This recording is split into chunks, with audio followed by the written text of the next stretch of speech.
अस्सलाम वालेकुम। मेरा नाम डॉक्टर हाफिज़ जावेद मंसूर है। मैं मुगल हॉस्पिटल गैस्ट्रोएंटरोलॉजी डिपार्टमेंट में अपनी ड्यूटी सर अंजाम दे रहा हूँ।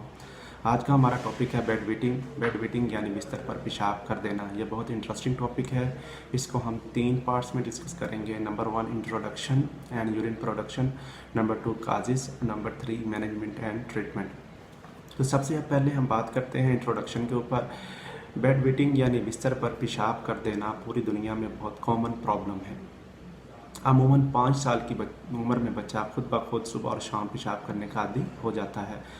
हमारे पास बहुत सारे वालिदैन ये कंप्लेन लेकर आते हैं कि हमारा बच्चा बिस्तर पर पेशाब कर देता है, या पहले इसकी रूटीन बिल्कुल ठीक थी, ये बिस्तर पर पेशाब नहीं करता था, या जब पेशाब आता था तो हमें बता देता था, लेकिन अब 5 साल की उम्र में आकर ये बिस्तर पर पेशाब कर देता है।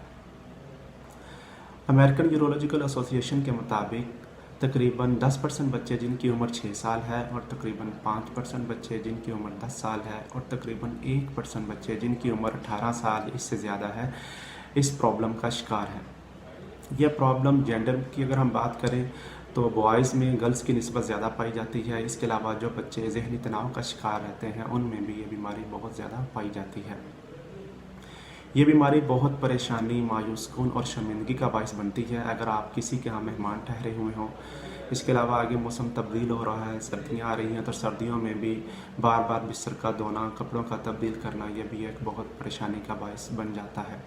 इसके अलावा बच्चे बार बार बिस्तर गीला होने की वजह से नींद से उठ जाते हैं तो उनके अंदर चिड़चिड़ापन आ जाता है। इसके अलावा अगर हम एज ए मुस्लिम बात करें तो सफाई हमारे ईमान का हिस्सा है, तो यूरिन की वजह से बच्चे के कपड़े, बिस्तर और उसके साथ जो दूसरा वालिदैन लेटे हुए होते हैं उनके कपड़े भी ख़राब हो जाते हैं और उनके लिए भी ये प्रॉब्लम बन जाती है। लिहाजा इस बीमारी को ख़त्म करना या इस बीमारी से छुटकारा पाना बहुत ज़रूरी है। यूरिन प्रोडक्शन के लिए हमारे बॉडी के अंदर यूरिनरी सिस्टम मौजूद होता है। यूरिनरी सिस्टम के अंदर किडनीज जिसे हम गुर्दे कहते हैं, उसके फिर आगे यूरेटर से फिर आगे यूरिनरी ब्लैडर जिसे हम मसाना कहते हैं, और उससे फिर आगे यूरेथ्रा शामिल है। हमारा पूरे बॉडी का ब्लड फिल्टर होने के लिए किडनीज के पास आता है। किडनीज को फिल्टर करते हैं, उसके अंदर से वेस्ट प्रोडक्ट और उसके अंदर से जो एक्स्ट्रा वाटर होता है वो वहाँ से फिल्टर हो जाता है। वो जो फिल्ट्रेट होता है वो यूरेटर से होता हुआ यूरिनरी ब्लैडर के अंदर आ जाता है, और यूरिनरी ब्लैडर से फिर आगे यूरेथर के थ्रू बॉडी से रिलीज़ हो जाता है। हमारे जो मसाना है उसकी कैपेसिटी होती है कि वो तकरीबन 400 से 500 ml तक इस वेस्ट प्रोडक्ट जिसे हम यूरिन का नाम देते हैं उसको वो स्टोर कर सकता है, और एक हेल्दी पर्सन के अंदर तकरीबन रोज़ाना 1.5 से 2 लीटर तक वेस्ट प्रोडक्ट यानी यूरिन बनता है। अब जैसे ही मसाना यूरिन से भरता है तो वहाँ से एक मैसेज ब्रेन की तरफ जाता है। ब्रेन से फिर एक इम्पल्स आती है जिसकी वजह से मसाना सिकुड़ता है, और उसके अंदर से जितना भी जो वेस्ट प्रोडक्ट है वो यूरेथर के थ्रू होता हुआ बॉडी से एक्सक्रीट हो जाता है। यूरेथर और यूरिनरी ब्लैडर के दरमियान में स्फिंक्टर मसल प्रेजेंट होते हैं जो कि इसके फ्लो को कंट्रोल करते हैं।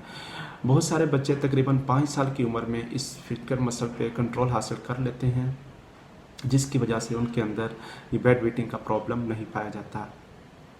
इसके अलावा जो बच्चे जिनके अंदर ब्रेन और मसाने का आपस में कनेक्शन, मैसेज कनेक्शन कह लें, वो वीक होता है, उनके अंदर भी ये प्रॉब्लम पाई जाती है। इसके अलावा जिनके अंदर बच्चों के अंदर या ओल्ड एज में जाके यूटीआई या यूरिनरी ट्रैक इन्फेक्शन हो जाए, उनके अंदर भी बेड वेटिंग का प्रॉब्लम पाया जा सकता है। तो सेकेंड टॉपिक जिसके अंदर हम डिस्कस करेंगे बेड वेटिंग की काजेज़ क्या क्या हैं। सबसे पहली काज जो बेड वेटिंग की वजह बनती है वो है फैमिली हिस्ट्री यानी इनहेरिटेंस। जिन बच्चों के पेरेंट्स या उनमें से कोई एक बचपन में बेड वेटिंग प्रॉब्लम का शिकार रहा है तो उनके बच्चे भी बेड वेटिंग प्रॉब्लम का शिकार रहेंगे। ये बहुत कॉमन है, इनहेरिटेंस प्रॉब्लम है। सेकंड, बच्चों में मसाने और दिमाग को कंट्रोल करने वाले नर्व का आहिस्ता आहिस्ता ग्रो करना। जिन बच्चों के अंदर ये नर्व आहिस्ता आहिस्ता ग्रो करती है तो उन बच्चों के अंदर जो मसाने के अंदर यूरिन को होल्ड करने की कैपेसिटी बहुत कम होती है, जिसकी वजह से वो बच्चे फिर रात को बिस्तर पर पेशाब कर देते हैं। थर्ड, मिसाने का साइज़ में छोटा होना। जिन बच्चों के अंदर मिसाना साइज़ में छोटा होता है तो रात के वक्त जो यूरिन प्रोडक्शन होती है वो मिसाना उसको होल्ड नहीं कर पाता, जिसकी वजह से बच्चे बिस्तर पर पेशाब कर देते हैं।